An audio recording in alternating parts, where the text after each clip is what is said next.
muito. Olha, Nova pergunta. Bolsonaro é resultado da coisa mais grotesca que uma nação produziu, que foi a elite brasileira. Ela é perversa. Ela não quer que o de baixo suba sequer um degrau. Ela não está preocupada se o pobre vai tirar alguma coisa dela. Ela não quer que o pobre chegue no espaço dela. Não quer que o pobre chegue perto dela. Não quer que o pobre tome o vinho dela. Não quer que o pobre frequente a escola dela. Não quer que o pobre coma a comida dela. Não quer sequer que o pobre participe da guerra. O Bolsonaro é isso. Outra coisa que eu me dei conta, menina, é que os militares sempre tiveram por detrás, de lado ou pela frente, de todas as tentativas de golpe, de tirar, de depor, de tirar Dom Pedro, de colocar não sei quem, de tirar José Bonifácio, de tirar... É um negócio maluco. Eu acho que o Bolsonaro ele é um resultado de um processo histórico brasileiro consubstanciado numa elite conservadora, numa elite predatória, numa elite que nunca permitiu que houvesse alternância de poder no sentido de alternância de classe, de segmento social. Ou seja, a elite, o máximo que ela suportava era que um cara da elite derrotasse outro da elite, mas tinha que ser repartido entre eles o pão produzido pelo povo brasileiro. Eu estou me dando conta agora, Mino, que eu fui a primeira experiência histórica em 500 anos de alternância de poder. Ou seja, eu fui o primeiro do andar de baixo que cheguei no andar de cima. E eu me dei conta que, historicamente, a elite brasileira nunca aceitou essa ideia de repartir as coisas com o pessoal do andar de baixo. Aí, Mino, eu vou vendo que esses pobres nunca apareceram. Eu sou o primeiro... Veja que engraçado, Mino. Eu me dou conta disso aos 74 anos de idade. Eu sou o primeiro cara do andar de baixo que sai na fotografia do poder. Porque até então, todas as rebeliões que houve no Brasil, tá? Cabanagem, os cabanos, ou seja, a revolta do Alfaiato, a revolta dos malês, tudo que aconteceu no Brasil, tudo, sabe? Os de baixo eram antes enforcados, sabe? Decapitados e quartejados, salgados e jogados.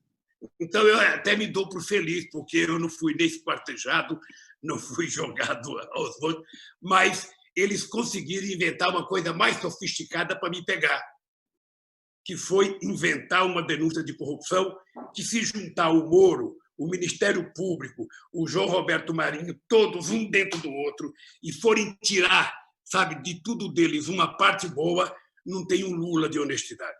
Eu tinha o nome da mulher aqui, mas eu esqueci, agora não vou procurar papel, não. Mas então, Mino, o Bolsonaro é resultado disso. Sabe? Eu concordo plenamente, imagine. Sabe aquele discurso de 89 que mais de 1.000 empresários vão embora para Miami?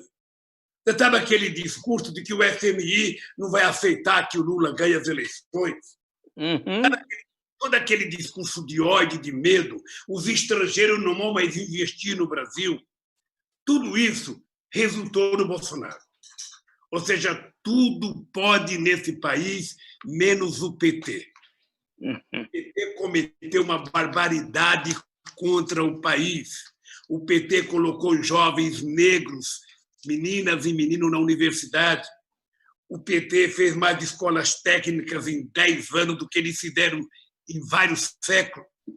O PT permitiu que o pobre pudesse comer um filé, ou seja, que pudesse fazer universidade no estrangeiro, que pudesse fazer mestrado, ou seja, esse é um crime que a elite brasileira não perdoa.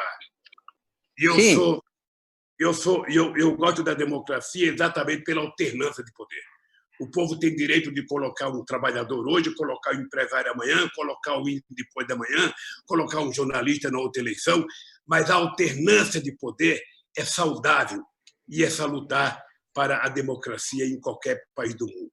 E lamentavelmente, Mino, lamentavelmente, eu posso dizer a você, porque eu te considero o mais importante jornalista vivo no Brasil, você e o Jânio de Freitas, eu posso dizer o seguinte, Mino, sabe, no Brasil, a liberdade de imprensa ela tem um paradigma que é o dono da imprensa, que é o dono do jornal, o dono da televisão. Ou seja, ele é que define o que é liberdade ou não. Ou seja, e lamentavelmente, no Brasil, a liberdade ela é ideologizada, ela está fundamentada na economia, sabe, no interesse econômico dos empresários. E eu posso te garantir que tem pouca gente que foi mais vítima do que isso do que eu nesse país. Primeiro porque, vamos ter claro, uma pessoa que tinha sido candidata tantas vezes quanto eu fui candidato, eles nunca conseguiram levantar um crime contra mim. A única coisa que eles conseguiram levantar foi em 89 da Lurian, dizendo que eu era pai, que eu tinha uma filha fora do casamento. Olha, eu não era casado quando a Lurian nasceu, então não podia ter casamento porque eu era viúvo. Então, veja, quando eles decidiram dar um golpe na Dilma, eles decidiram concomitantemente de que era preciso criar um instrumento que garantisse que eu não pudesse ser candidato, porque eles sabiam que, em qualquer hipótese, eu seria eleito no primeiro turno nas eleições de 2018. Então, eles maquinaram. Se você ler aquele artigo Manipulite, que foi um artigo produzido pelo Bolsonaro, pelo Moro, um tempo atrás, ele fez um pacto com a imprensa. Ele talvez só não tenha visitado a redação da Carta Capital, mas ele visitou a redação da Veja, a redação da Isto É, a redação da Época, a redação da Globo, do SBT, da Bandeirantes, da Record, a Folha de São Paulo, o Globo, o Estadão. Ele visitou todas as redações para pactuar que a única forma que ele tinha de garantir que eu seria preso era garantir que todas as denúncias dele se transformassem em verdade no imaginário da opinião pública. E foi isso que ele fez. Quando qualquer pessoa era acusada pelo Moro, quando ele chegava no dia do julgamento, ele já estava condenado pela opinião pública, ele já estava condenado na casa dele, ele já estava condenado, sabe, pelos amigos dele, ou seja, então ficava muito fácil condenar. Ô, Mino, uma coisa que eu tenho orgulho é o seguinte, eu poderia ter saído do Brasil, eu poderia estar em outro país, eu poderia estar em outra embaixada. Eu briguei, eu posso te contar isso agora, eu briguei com vários amigos meus quando eu decidi que eu ia na Polícia Federal, porque eu precisava provar que tipo de canalha que era o Moro, que tipo de canalha que era o Dallagnol.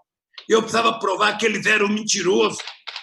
E, graças a Deus, a gente está provando que ele é mentiroso.